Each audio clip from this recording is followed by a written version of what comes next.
Bonjour tout le monde, bonjour et je suis heureux comme d'habitude de vous retrouver dans le cadre de cette vidéo. Déjà, je vais remercier tous ceux qui ont réagi par rapport à la vidéo de la dernière fois. Et comme je vous avais promis, aujourd'hui, nous allons parler du niveau de vie, du coût de la vie en Turquie. Et pour parler du coût de la vie en Turquie, nous allons prendre particulièrement le cas de la ville d'Istanbul dans laquelle je vis. Pour ceux qui ne me connaissent pas encore, je suis le docteur Emmanuel Nga. Je suis installé à Istanbul où j'ai obtenu mon diplôme il y a quelque temps. Alors, nous avons décidé de vous aider dans le cadre de votre projet d'études en Turquie.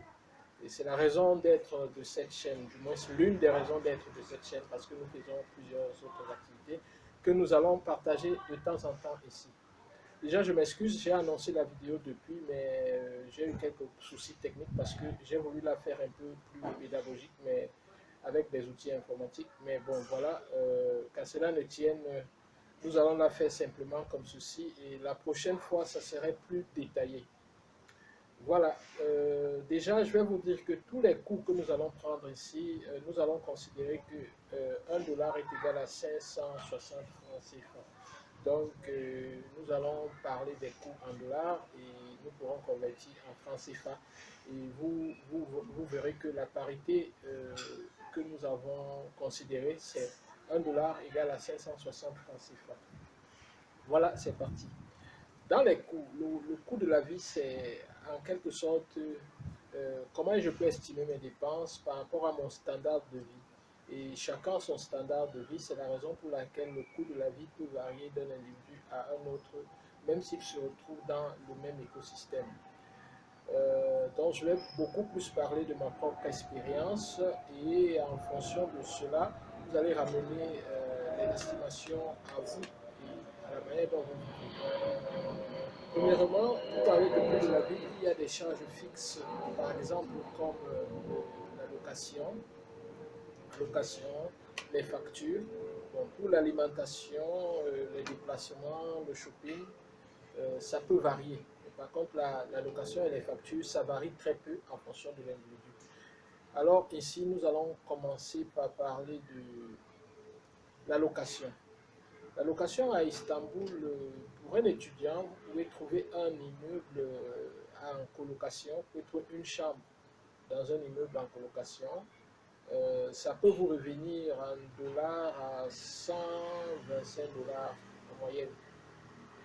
Dans ces 125 dollars, je n'ai pas inclus les factures. Vous pouvez trouver quelque chose de moins cher, mais je vous parle du standard, c'est-à-dire si vous voulez vivre tranquillement dans votre chambre, vous êtes seul et vous prenez, vous avez votre espace de travail à vous tout seul, votre espace intime, vous dans votre chambre.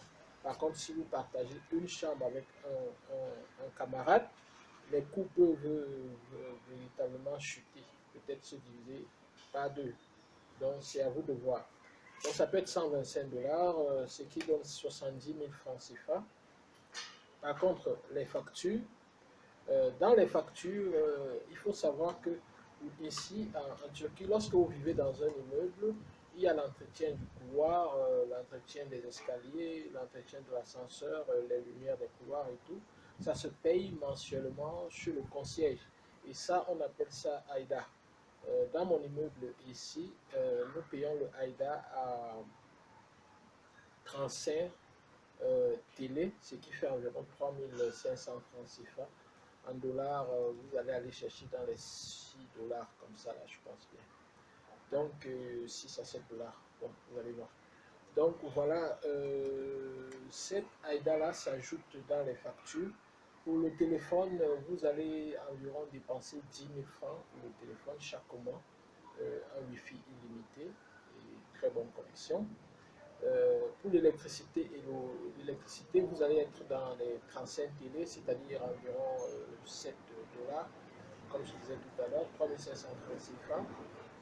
Pour le gaz, il faut prendre mensuellement dans les 95 télé, donc 9500 francs CFA environ, estimant que dans les périodes comme l'été, comme maintenant, vous pouvez rester dehors, les charges peuvent chuter jusqu'à 47 télé, c'est-à-dire 4500 francs CFA, mais en hiver, ça peut être multiplié même par 4 ou par 5. en fonction de la manière dont vous chauffez, bien sûr. Donc, totalement, pour les factures, vous pouvez compter 25 000 francs CFA, donc ce qui fait 45 dollars pour ce qui est des factures. Maintenant, l'alimentation, ça, c'est le gros problème. Dans l'alimentation, vous pouvez faire des achats en général environ 15 000 francs CFA pour le mois.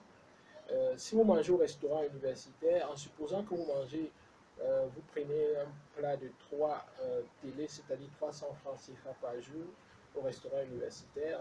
Chez moi, dans mon resto, dans mon université à l'Université technique, le plat c'est 2 télés, donc environ 200 francs CFA. Mais ça peut varier en fonction d'une université, ça peut varier d'une université à une autre. Mais toujours est-il que si vous consommez comme ça va faire 3 télés fois 20.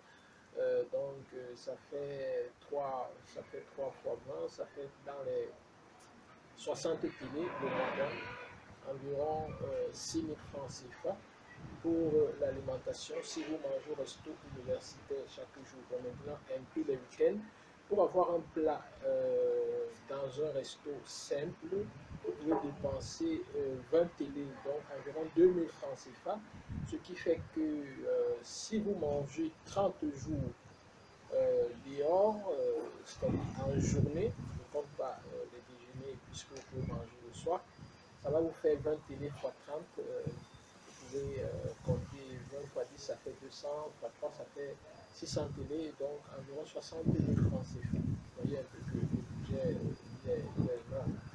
Par contre, si vous mangez chez vous, vous faites l'alimentation en général et tout, disons, vous pouvez dépenser pour l'alimentation dans les 36 000 francs CFA.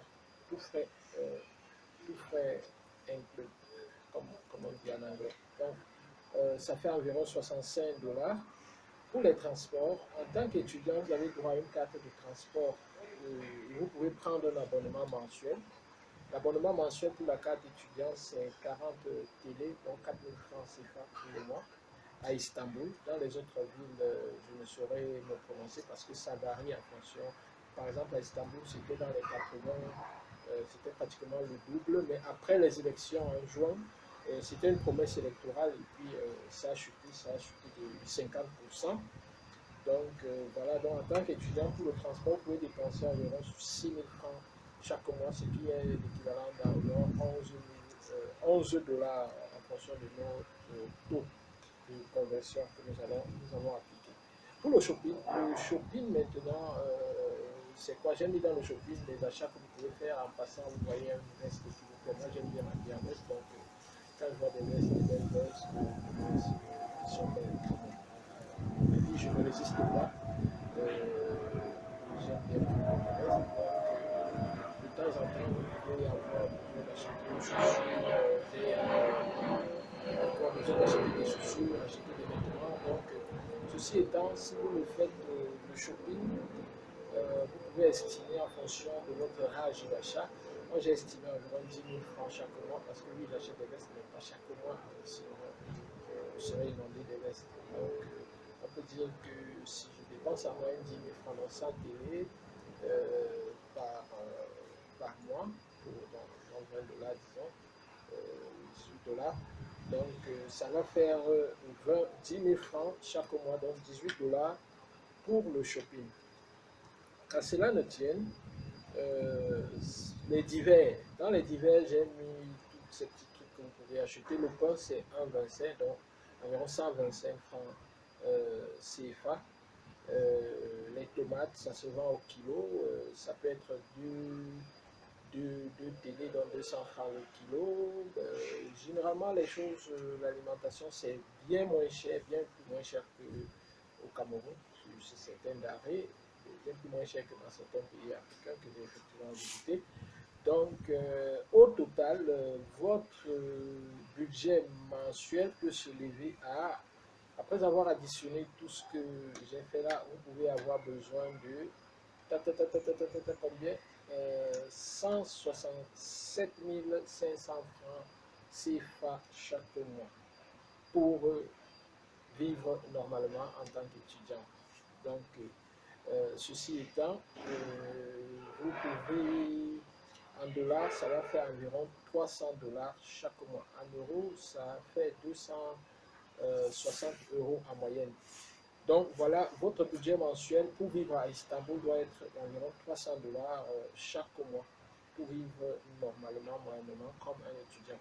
Mais si vous allez dans une ville comme Konya, Antalya, Izmir, Bursa, dans des autres villes, ce budget peut considérablement décroître parce que Istanbul, c'est la ville la plus chère de la Turquie. Vous avez par exemple un poulet braisé à environ 17 télé, donc 1 700 francs. À Izmir, vous pouvez l'avoir à 10 télé, à 11 télé environ. Donc, vous voyez un peu la différence. Et les loyers également.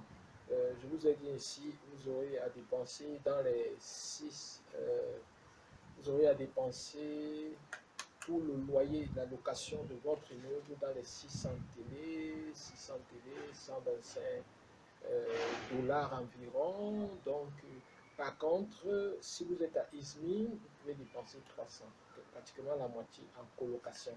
Et avec les 600 télé, vous pouvez avoir un petit immeuble, un petit appartement à vous tout seul. Donc, voilà pour ce qui est du coût de la vie en Turquie.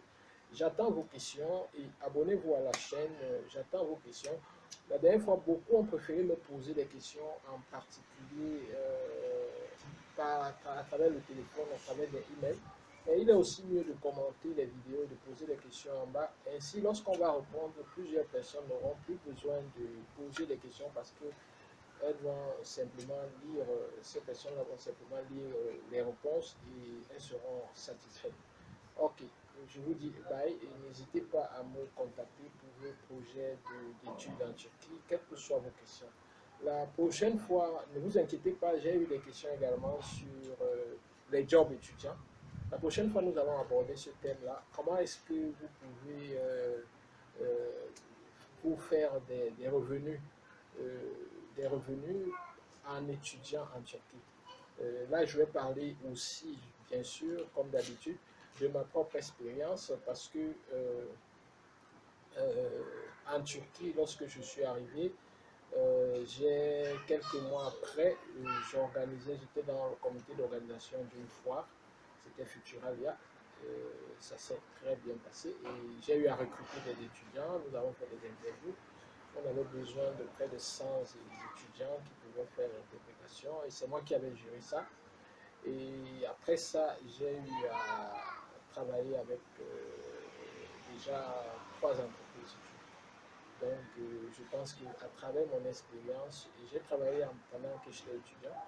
Et maintenant que j'ai terminé, j'ai eu un petit contrat quelque part, mais il n'empêche que je continue à faire euh, mes, mes entreprises continuent de fonctionner avec la collaboration des amis et puis de ma partenaire la plus proche et la plus fidèle. Donc voilà, c'est tout pour cette vidéo. J'attends vos questions. Au revoir et à très très très bientôt. Bye.